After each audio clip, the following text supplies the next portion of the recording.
Imagine a town where nothing costs money. No coins, no bills, no cards. Instead, everything, food, medicine, shelter, costs something else. A memory. Any memory you choose. But here's the catch. Once you spend it, it's gone. Not faded, gone. As if it never happened to you at all. This town exists in our story, and what happens to the people who live there might make you think twice about what you'd be willing to forget. In this town, everyone carries their wealth inside their own mind.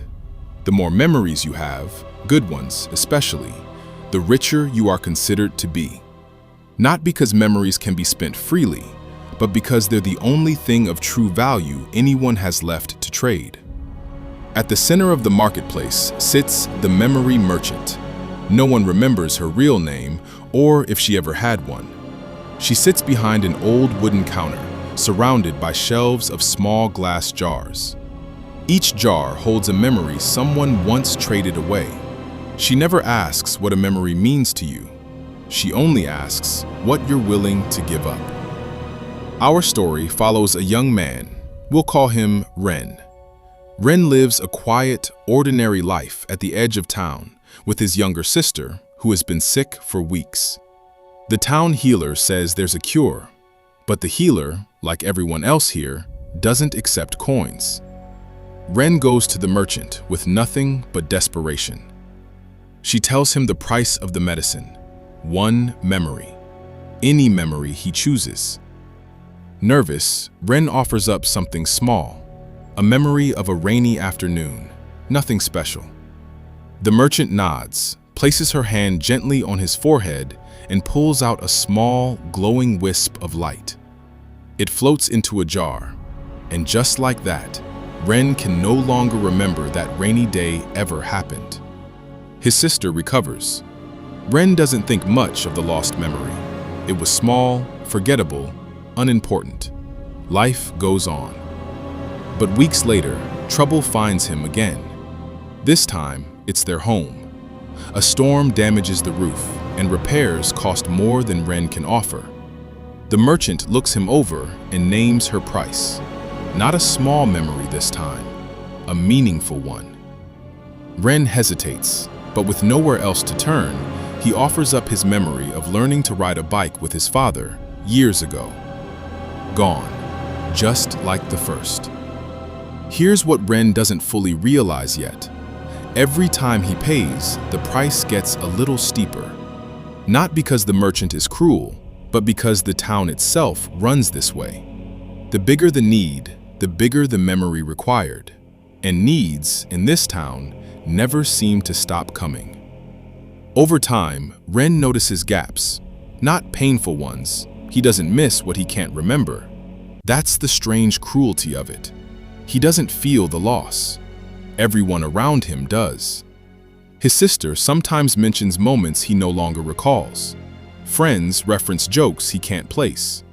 Slowly, quietly, Wren is becoming a stranger to his own life, and he's the only one who doesn't notice. Then, the worst happens. His sister falls seriously ill again, worse than before. This time, the healer says only one thing can save her, a rare medicine, kept locked away, and the merchant's price for it is the highest she has ever asked of anyone. Not just any memory, Wren's specific memory of the day his sister was born, the first time he ever held her, the moment he became her brother. Wren stands frozen. Give up that memory and he saves her life. But he will never again remember the moment he first loved her as his sister. He'll still love her. He'll still protect her. But the reason why, the origin of that love, will be gone forever. Ask yourself, would you pay that price to save someone you love, even if it meant forgetting why you love them? Wren pays it. Of course he does. His sister recovers, healthier than ever. She hugs him, thanks him, tells him she loves him. And Wren smiles back, a genuine, warm smile. He loves her too. He just can't tell you why anymore. Not really. Not the way he used to. Here's where the story turns. There's a woman who lives in the largest house in town, the wealthiest person anyone knows. People assume she must have the most memories of anyone alive. But Wren, delivering firewood one winter, finally meets her, and she has no expression at all. No warmth, no recognition, nothing. She isn't wealthy because she has the most memories. She's wealthy because she sold every single one. Every joy, every grief, every love she ever felt, traded away, one by one, for comfort, for safety, for things. She has everything money can buy, and she remembers none of the reasons any of it should matter to her. Wren walks home that night and holds his sister's hand a little tighter. He doesn't remember the day she was born anymore, but he still chooses every single day to love her anyway. And maybe, the story suggests, that choice matters more than the memory ever did. So here's the question this town leaves us with. If love is just a memory, is it still love once the memory is gone?